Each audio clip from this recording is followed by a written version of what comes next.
Leaving him was the biggest mistake of my life. Preface: all of the names mentioned in this article have been changed. The grass isn't always greener on the other side of the fence. Sometimes the green you see is sewage clogging up in the distance. Dave, my ex-husband, and I met in college 6 years ago. We were both 22 at the time, and to say the sparks flew right away would be an understatement. He asked me to marry him after just 2 years of dating, and I said yes. Dave is a brilliant, hilarious, and very creative individual. He majored in digital animation and hoped to be the digital Walt Disney, as he put it. He had a knack of articulating the worlds he built and the people in his head in such depth that you couldn't help but be amazed. He was determined to find a job in his field once we finished, but getting into show business, much alone animation, is difficult. We'd find out soon enough in our marriage. We relocated from our native state of Washington to California in order to be closer to Hollywood. He pursued odd jobs and freelance animation projects to try to get his foot in the door with any of the large animation companies, while I studied teaching and became a school teacher. For the first couple of years, I accepted that this was the way to come into the business. My optimism eventually gave way to despair.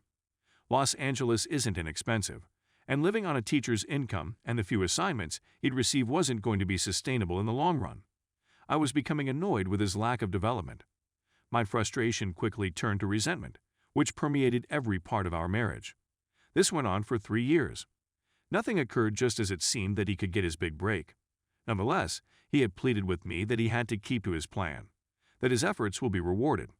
With all of the expenses we were barely keeping up with, I could see it. Our relationship began to deteriorate throughout this period, and by fall off, I mean tumble off the edge of a deep pit. Dave's dream was turning into my nightmare, and I couldn't bear being near him at times. Every waking minute, he'd be working on his dumb projects, as I call them. Yes, we went on dates. We made buddies with whom we would hang with. But Dave's inability to begin a career in animation was weighing heavily on me. I resolved to work off my frustrations in the gym, and I did so. When I wasn't working, I went to the gym on a regular basis from 2018 to 2019. It was there that I met Kevin. Kevin is a native of Los Angeles. Through and through, he's a collie boy. I wasn't in terrible condition when I began, which is why I believed Kevin was interested in me. It began with some casual conversation, as it usually does. His attention got more intense as I made headway in my gains. I was aware of what he was up to, but I did nothing to prevent it from occurring. I was so unsatisfied with Dave's life that I welcomed Kevin's attention. Dave took note of how my body was changing and was grateful for it, but I'd stopped returning that love. I began to look at him with contempt, and in retrospect, I realized he didn't deserve it. I withheld love and closeness from him, which was a nasty, filthy thing to do to him. It would not, however, be the last. Things between Kevin and I improved as the months passed. I was going to see him outside the gym quite soon. We were going on full-fledged dates. I'd lied to Dave, telling him I was going to hang out with work pals, but actually I'd spend the nights at Kevin's. And certainly, those evenings would be spent doing more than simply watching TV and exchanging fitness advice. Dave was completely unaware of my adultery, but he was fully aware that I was dissatisfied with how things were going between us. But he worked hard to make me happy. He was doing all he could to help us, and all I could offer him was apathy. It struck Dave like a truck when I informed him I wanted a divorce in August 2019. I told him I couldn't wait any longer for his dream to come true.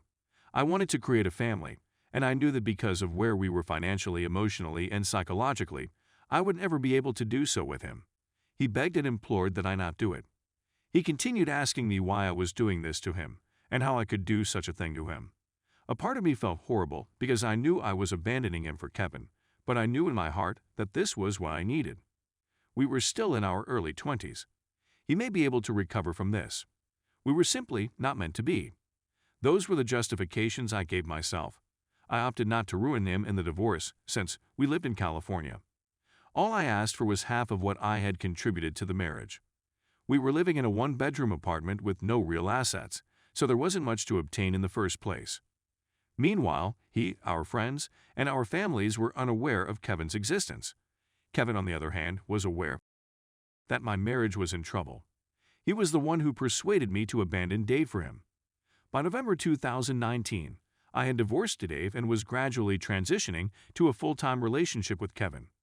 By the time COVID arrived in California, I'd understood what a terrible decision it had been. Hanging around with Kevin and living with him were two very different experiences. I won't go into specifics, but it occurred to me how much I missed the things Dave did that Kevin didn't. Like the small sketches Dave would scribble on Post-its and put in places he knew I'd discover them. Or the fact that he'd constantly bring me food when I was marking papers. It's all the small things that have begun to add up. I also realized that newer doesn't always mean better when it comes to Dave knew things about me that Kevin never cared to discover. We age up. That's precisely what we did. There was never any making of love. There were no emotional moments spent together. And now I'm confined with him. For the first several months, I assured myself that this was correct. However, by June 2020, the realization that messed up royally had begun to seep in. But this was also at the time that I'd let everyone know that I'd moved into a new relationship. Dave, as expected, was devastated. He sent me a lengthy email about how he was extremely saddened by the thought that I'd moved on after only 6 months or so, but he ultimately just wanted me to be happy. I really wanted to tell him everything right then and there, but I knew I couldn't. I'd cheated on him for months, lied to him, and basically abandoned him for another guy. I couldn't bear the thought of doing that to him. But reading his comments tore my soul apart, knowing that my own selfishness had cost me this lovely soul. All because I couldn't simply sit down, shut up, and wait for his plan to work. Fate, it appears, has a sense of irony, since only a few months after that email, I found out Dave had paired up with 2 other freelancers he'd worked with on previous projects to form their own firm. Because of the large migration from Los Angeles, obtaining office space for the research was not difficult, and they could still work from home if they want. I also learned via a common buddy in his industry that they'd released their first project, which was becoming popular on the internet. This made me feel like a complete jerk. I was under the impression that leaving him for Kevin would set me free, but it was the exact reverse. He was the one who was set free from his selfish, demanding wife. Kevin and I divorced nearly a year to the day after I informed Dave I wanted a divorce, in August 2020. Our whirlwind affair came to an end with a gentle breeze. Months of being together revealed that we were great as buddies, but not as a relationship. A month later, I moved into my own home. That's where I've been ever since. I'm watching Dave put his life back together while grieving the life I willfully took. I've been looking at his ArtStation profile a lot lately, and one of his shares from today really got to me. My muse was the title of the painting, which was a completely drawn picture of female portrait. Extremely intricate, with a watermark that reads for Cassandra 21. When he did pictures of me as muse, he used to call me that. Cassandra, whatever she is, has obviously picked up all of the parts of Dave that I had shattered. I click on one of the tags and, lo and behold, she's also a digital artist, just like Dave. So, not only did he find the motivation to build his own studio during my absence, but he's also found a lady who shares his artistic drive more than I ever could. I'll carry the guilt I feel for hurting Dave and abandoning him to my grave. After lurking in this sub anonymously for months, seeing that artwork moved me to make this post. How could I have been so dumb, obstinate, and deafeningly D? I'm not sure what I'm going to gain by sharing this. I'll never have him back, and even if he hadn't gone on, he'd never accept me back if he discovered the truth. I'm simply in so much pain, and I miss him so much. I left him for what I felt was the superior alternative, even though there was never any comparison after the event. My own self-centered desires lost me the love of my life. And now it's up to me to reflect and learn from this, and I shall do so. I'm perfectly aware that by clicking publish, I'm inviting myself to be crucified. It's not any worse than what I put myself through on a daily basis. I've been attending to therapy for the previous several months to attempt to deal with my emotions in general, but this one has a snake-like bite. He was my best friend, my idol, and my first true love. But I let my own concerns about what marriage should be push me away from him and into the bed of another guy who turned out to be nothing like the man Dave was. And now I'm afraid I'll never discover another love like that again. I simply wanted to get this off my chest someplace.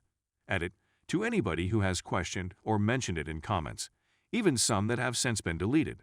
I have no intention of winning him back or even connecting with him. He's happy, healthy, and has met a lady much more worthy of his love than I could ever be. When the current school year ends and my lease on my present apartment expires, I plan on resigning from the school where I work and returning to Spokane.